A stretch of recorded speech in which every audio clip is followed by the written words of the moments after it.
I'm going to try this again.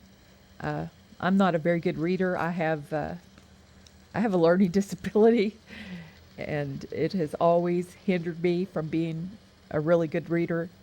So I will do the best that I can, but I would suggest that you get this book, To Hell and Back by Dr. Rawlings, if you can find it.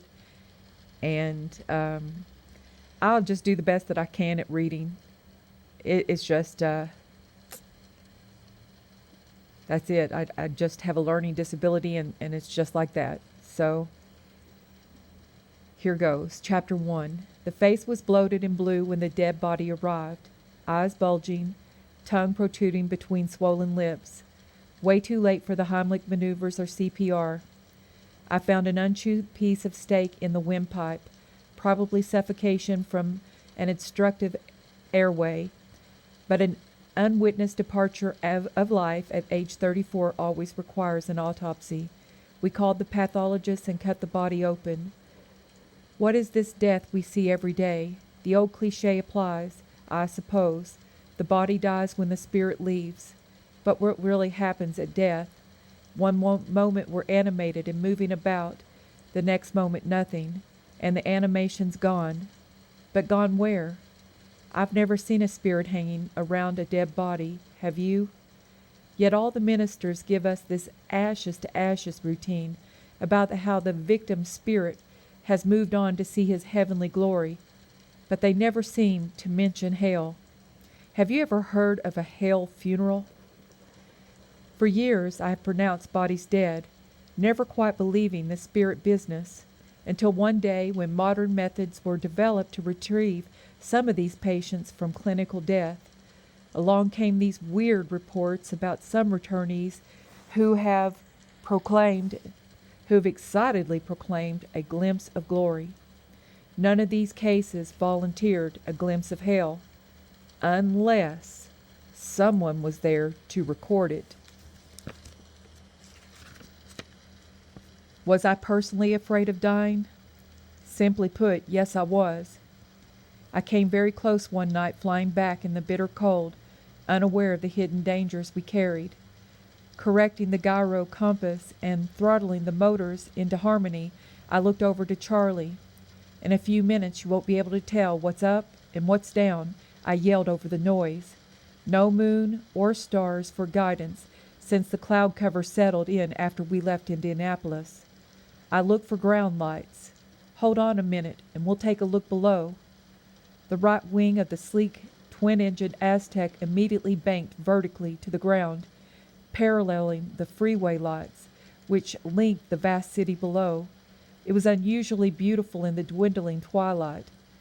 Car beams shimmered like streams of upside-down stars, winking in a huge winding arc, swallowed by an icy void as the wings came up.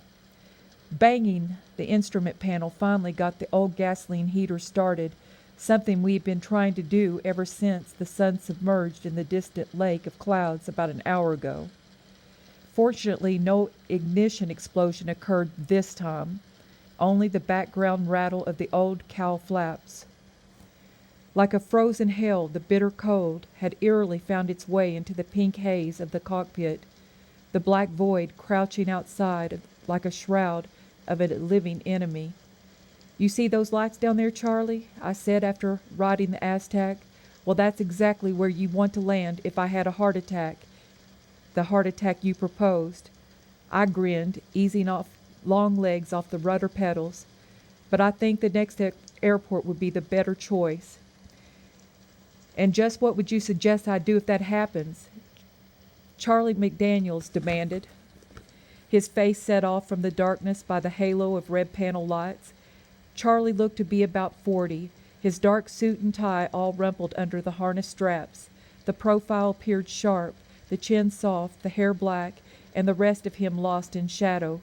Charlie was one of 3 heart specialists in our group of 9 physicians at the Diagnostic Center in Chattanooga, Tennessee.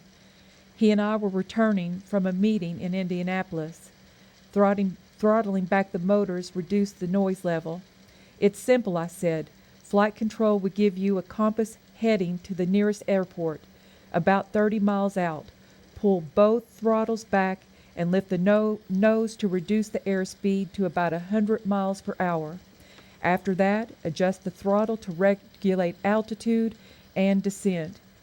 And use your feet on the rudders to keep the nose pointed at the runway. Charlie lifted his hands in exasperation. But suppose you're out of it. Suppose you're clinically dead. How do you propose I do all this with one hand on the wheel while resuscitating you with the other? Oh, I said, peering over the windshield. Just land down there on the freeway with one hand while you hit me on the chest with the other to keep the heart contracting. You can wait to do the proper CPR on the ground. I smiled confidently and wondered if he could see my expression in the dim light. Charlie finally relaxed and began to smile, so I said, mouth-to-mouth breathing might be a little much in the air. They say bad breath can separate the best of friends. Charlie looked absolutely disgusted, holding his head in his hands for a long while, as I spent time thinking back on the events from earlier that morning. Jogging before daylight, I did have trouble keeping up with Charlie.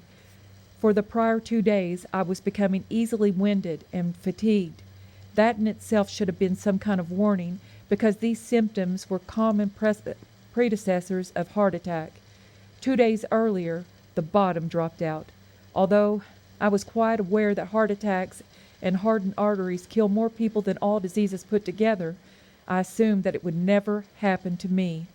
Charlie proved to be right about the heart attack, and what a mess it would have made in the plane.